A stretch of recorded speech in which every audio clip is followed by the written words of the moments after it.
I'm here having a conversation with Mahan Esfahani about his new recording of the Well-Tempered Clavier by Johann Sebastian Bach. Thanks for joining me, Pleasure to be Mahan. with you. And you are in Prague, which is where you live. Tell me a little bit about how you landed in It's Prague. funny. The well-tempered clavier, funny enough, has a relation to that. Um, I, it's funny. I feel like a lot of my decisions in life were made based on my need to be a musician, and my need to sort of get this out of me, and specifically Bach's music, I guess, was a big part of it. It's why I studied with the people that I studied with. It's why I lived where I did. It's why I made certain decisions to do things or to not do things. And I had always been hugely inspired by a great harpsichordist, one of the great harpsichordists of modern times, who was a lady named Zuzana Ruzhkova. Not known very much in the States, but really on a global level, a very major artist. And I always wanted to study with her. I thought she was absolutely brilliant. And anyway, I had started my career. I was living in England, and I, was a working performing musician because I needed money, right? So I worked, and then I thought in the middle of my career, actually, there's just so much that I still need to work on. I need to work on myself, so to speak, and so I started traveling to Prague to study with her. She was already in her late 80s at that point, and then at some point, I just sort of got tired of how expensive London was, and I thought, well, I'll go to Prague and see what that's like. And so today's the 9th of September. As of yesterday morning, I've been in Prague for 10 years. Yeah, which Oh, is the longest wow. I've ever lived anywhere. Mahan, at what point in your life did you know music was going to be where you totally put your Uh, emphasis? I knew when I was a child that I always wanted to be around music. It's not the same as having a profession in music. Because, my parents, like any decent people, didn't want their child becoming a musician. And in the sense that they knew that it would not be an easy life necessarily. Although I don't have cynicism about that. I think that there are people who are very cynical about being musicians, and I'm not one of them. But probably by the time I was a teenager, I thought, well, actually, this is more than just sort of diversion. It's sort of life itself. It's the meaning of life itself. But I went to university to study other things, and I don't know. Sooner or later, music sort of found me, and when I was a child, I always loved the sound of the harpsichord. I always thought I'd like to be around the harpsichord, but I never thought I'd become a harpsichordist. Yeah, I was a sort of creditable pianist, and you know, at some point I thought, well, let's see what happens if I become a harpsichordist, and let's see if I can really make a life doing this. Um, yeah, in my sort of more cynical moments, I think, like, did I just stick with this in order to prove to myself that I could do it? Yeah, maybe that could be the case. But like, well, I've made my living purely as a harpsichord player for 20 years. So here we are. Wow. That's Mm-hmm. amazing.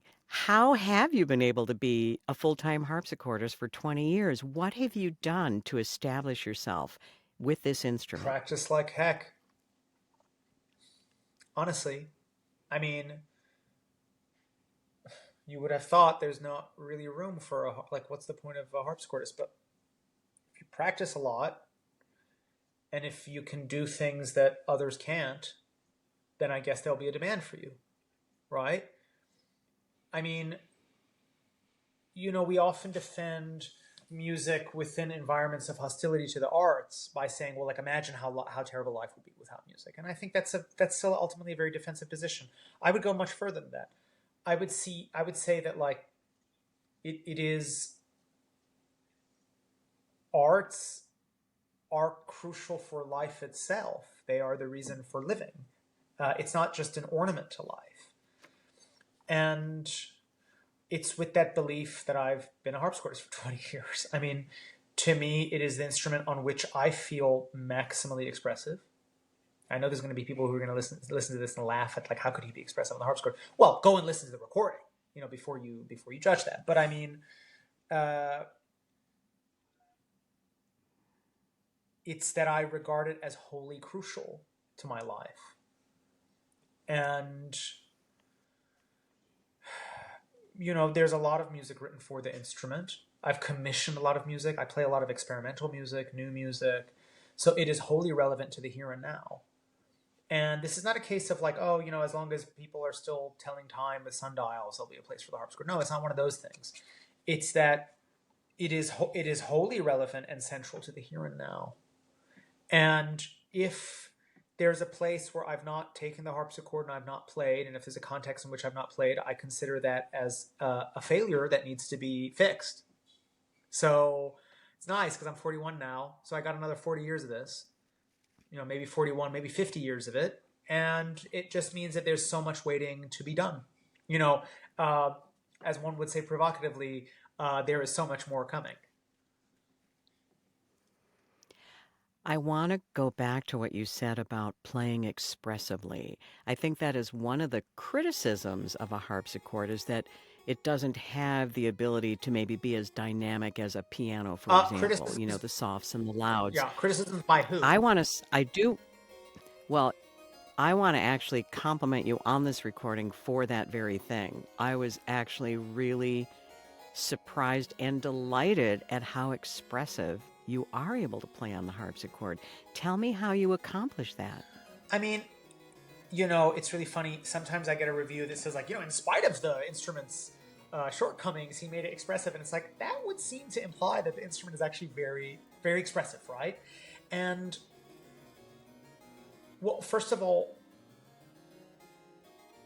what is the other great plucked string instruments? The guitar. I mean, no one would accuse the guitar of not being expressive, right? I mean, people fall in and out of love, depending on how someone plays the guitar, right?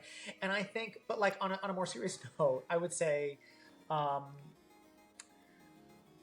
at the harpsichord, you have to be a master of timing, right? Everything is about timing. And I think, when you and I talk, that's also, you have to be good at timing, right? Good actors, good speakers, good politicians are great with timing. You can say all sorts of nonsense if you have good timing. And I think if you master timing, if you master this sort of where do notes begin and where do they end, where does the sort of plucked string, where does the sort of parabola of sound reach its climax, then you can make the instrument expressive. And actually, I pose this to you, which is, why would someone like Bach, or his sons, or Domenico Scarlatti, or Handel, or Frescobaldi, or William Byrd, or all these composers, why would they write for a medium that is inherently lacking, right? It doesn't make sense. Everything else in the... Well, except the keyboard was still developing in their era, That is right? true. I mean... That's true. But I mean, see, now you're coming up on a sort of logical error. Why would you write expressive music for things that can't express? That doesn't make sense, right?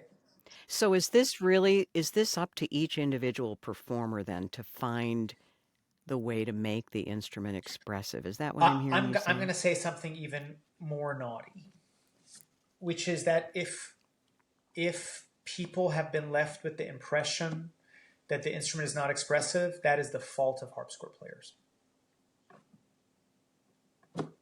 That's, I'm just saying that if people saw it first as a sort of historical prop, to make things seem authentic, but they didn't believe in what the instrument could say, that's on them, right? It's kind of like when I first came to Europe, I came to live in Italy, which was lovely. I lived in Italy for 2 years, and it was a great time of my life. And I,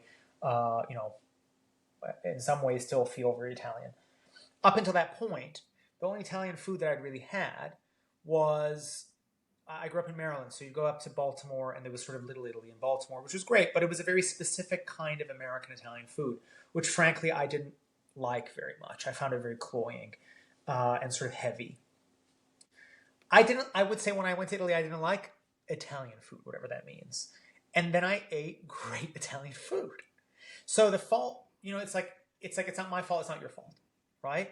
If you've only known one thing, then your assumption will be that that the whole suffers because of the part, right? And perhaps it was my fault because I didn't use my logical faculties to their full extent, but also, it was just simply a matter of experience. And I think my job is as a player, and this is, I think, where like we can blur the boundaries between, you as a listener, me as a player. I want you, whether it's Julie or the person listening or whomever, I think my purpose is for you to feel about the music the way that I do. Right? And that's the great gift of music, not only Western music, all kinds of music, is that we can share a feeling without talking or without touching. And that is quite amazing. When the ancient authors write about the sympathetic vibrations that come from music, you're like, oh yeah, that's just, ancient authors being poetic. I don't know about that. I think they knew what they were talking about. And, so I think, and everything you've asked these are brilliant questions. I think ultimately, I guess I'm still doing it because I'm still asking myself these questions. So we'll see. I don't think I'll come up with an answer, but as Schoenberg said to John Cage, he said, "You're always going to be hitting your head against a wall." And John Cage said, "Well, I guess I'll just spend my life hitting my head against a wall." And fortunately, it's a very worthwhile thing to be doing. I want to get into your new recording, The Well-Tempered Clavier. This is the first time you've recorded these pieces, though you have lived with them for a very long time. Why was now the right time to make this recording? Look, in a sense, when is the right time, right? I mean, so I received my first prelude and fugue from the Well-Tempered Clavier when I was like 9. And I'm 41 now. So, I've had like 31, 32 years to live with this music. The truth is, probably in the next 40 years, I'll discover more and more. I mean, Wanda Landowska, the great harpsichordist, she recorded both books in her 70s. And she was definitely, she was not a youngster anymore. The fingers weren't working quite as they had. I don't want to wait that long. But I felt I had lived with the music for most of my life. My feelings about the music, the great recordings that I'd heard, the great experiences that I had playing all of Bach's music, these were life-forming experiences that I felt. Do you know, a good friend of mine said to me that like at 40 is when life begins, and my 30s were pretty good too, but so far my 40s have been amazing, and I felt, okay, now I have never been happier in my life. Go ahead and do it. And, I I had to go into sort of like, every time I record something by Bach, I have to go into spiritual retreat a little bit and sort of figure out, what are my values musically, artistically, personally. But if this is music that had the power to direct my life, then I think to you as a listener, I owe maximum commitment in that sense. So, I hate to disappoint you, but it's never the right time. I'm very curious about what you said about your values and your musical values. How do they play into this music by Bach? Well, one could speak for hours about this, but let's say one thing. Taking a sensationalist approach to any music will get sort of hoots and hollers, as we say in Maryland, from the peanut gallery. But that is not the essence of music, right? There's something, I don't like to use words like superficial and deep because I think these are sort of morally charged. But I would say, whenever I felt like I had figured out the final answer on an interpretation, I knew that I wasn't working hard enough. My teacher, Ruzhkova, who I studied with in Prague for 7 years, great lady, Holocaust survivor, Jewish, taught very much in this sort of Jewish intellectual tradition of asking questions. Everything was about asking questions. And I remember once she asked me a question, I answered with a question. And she said, "Oh, now you're getting somewhere." And I think she represents that tradition, which I think to an extent goes back to Mendelssohn and I think the romantic imagination of Bach, which was that Bach was here to ask questions of us. That like the Romantic imagination with was always trying to understand something that we would never understand. And to not to be provocative, but like my issues with the approach of the community that calls itself early music or historical performance with Bach is that they reduce Bach to the level of sort of his also-ran contemporaries. As Adorno said, they say Bach, but they mean Telemann, right? Like, and Telemann is fine, but like eminently forgettable music for the most part. And I think reducing Bach to his context forgets that greatness is never in conversation with its own time. Like if you want to understand the early 19th century, like English literature, you don't go read Jane Austen, right? You go read like all these forgettable contemporaries of Jane Austen who are in actual conversation with the era, right? Like if you want to understand the Victorians, you go and read Bulwer Lytton, who's like the worst writer of all time, right? You don't read Dickens. And I think there are great figures who are out of time with their context and who are asking universal questions. Now I know when I say universal questions, a good interviewer such as yourself, maybe the next question would be, what are those universal questions? And I would say, and if I knew how to verbalize that, then I wouldn't be playing this music. So I won't ask you that. You had great questions, so you may very well ask that question. But, I do, though, want to get to these pieces because these are incredibly influential works by Johann Sebastian Bach. Can you explain why to someone who might just be discovering this piece, these two books of pieces?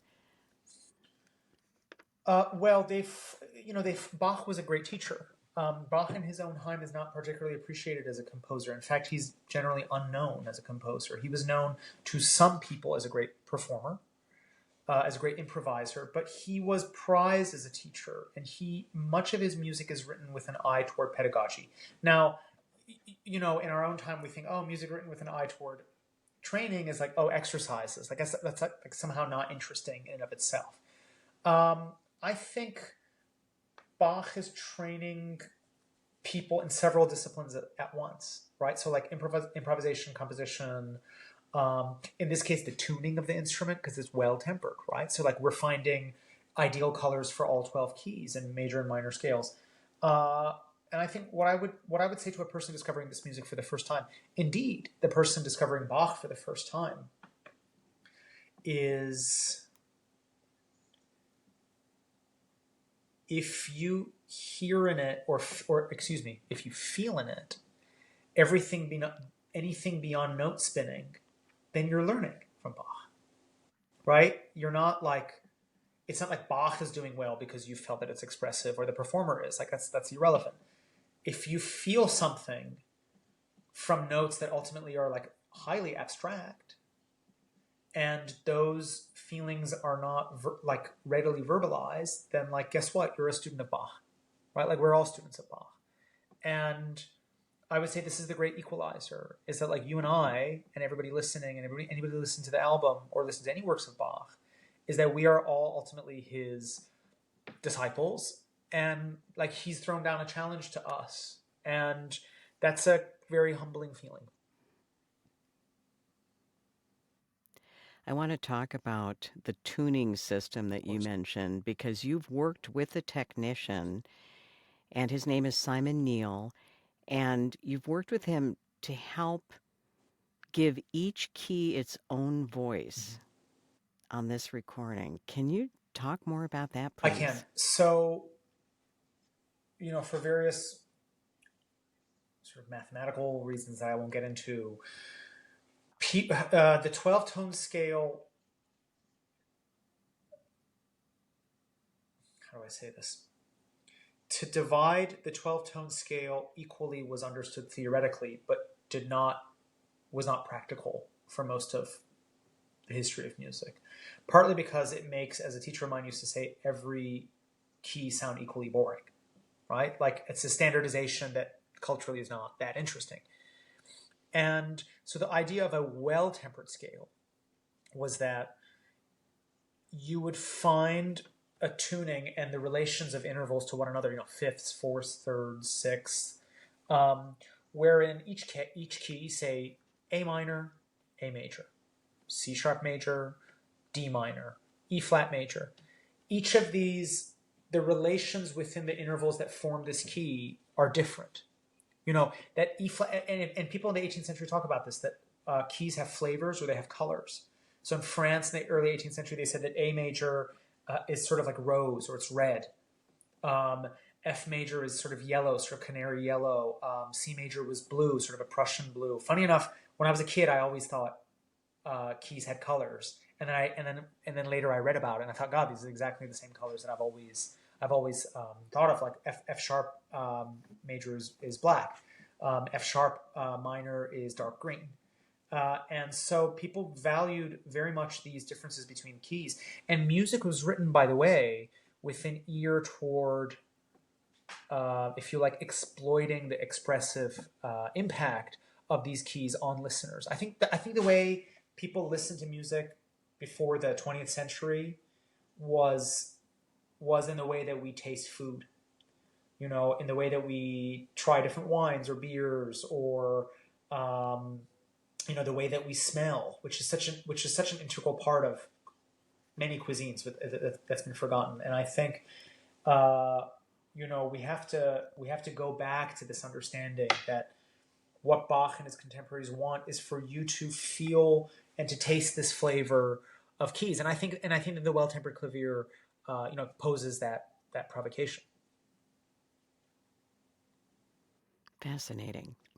Bach intended these pieces for instruments like the clavichord, the organ, the harpsichord, and they can also be played on the modern piano. Yes.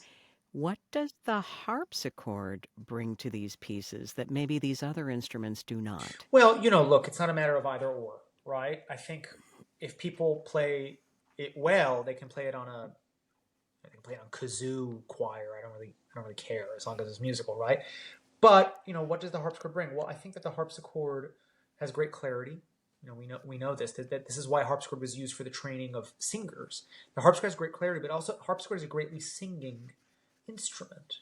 The harpsichord allows you to hear all the layers of polyphony, that is to say, different voices all at once, sort of equally, and that through timing, the harpsichordist sort of not curates, but sort of highlights what voice to listen to, what voice to see as accompaniment, sort of the layers of sort of phrasing and articulation between ideas. I think the harpsichord does to great advantage.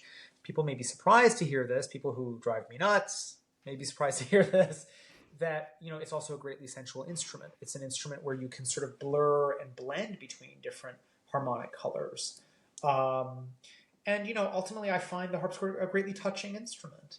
There's a great poignancy to the instrument. I think the fact that the sound decays relatively quickly, although that's, I think, misunderstood, is actually a great advantage of the instrument. There's a reason why I've spent all my time with it. I think it to be a remarkable instrument. But I love hearing it played well on the piano. And, if you hear someone like Sviatoslav Richter or Samuel Feinberg or someone, I mean, God, who would want to hear anything else? It's amazing playing. It has to be living. It has to be expressive. This idea that if we play it with no expression and, sort of like exercises and everything is, as British critics love to say, everything seemed just right. It seems to me the musical equivalent of a room that's just painted white with no pictures on the wall. Wow. Let's talk about the instrument you play. Can you just tell me a little bit about this instrument, because it's so unique to the recording and replicates a little bit of what Bach might have experienced in his lifetime? This is a copy built about 10 years ago by a London builder, Hugh Saunders, and it's a copy of a harpsichord by Johann Heinrich Harras, who was from Thüringen, which is where Bach was from, around 1710. And it's an instrument that Bach may have known. It may have come from the estate of Wilhelm Friedemann Bach. Certainly Bach would have known instruments similar to it. I love this instrument. It's quilled in bird quill, very authentic, but it's greatly expressive. And I also recorded the Goldberg Variations on it in 2014 for Deutsche Grammophon. So it's like coming back to an old friend.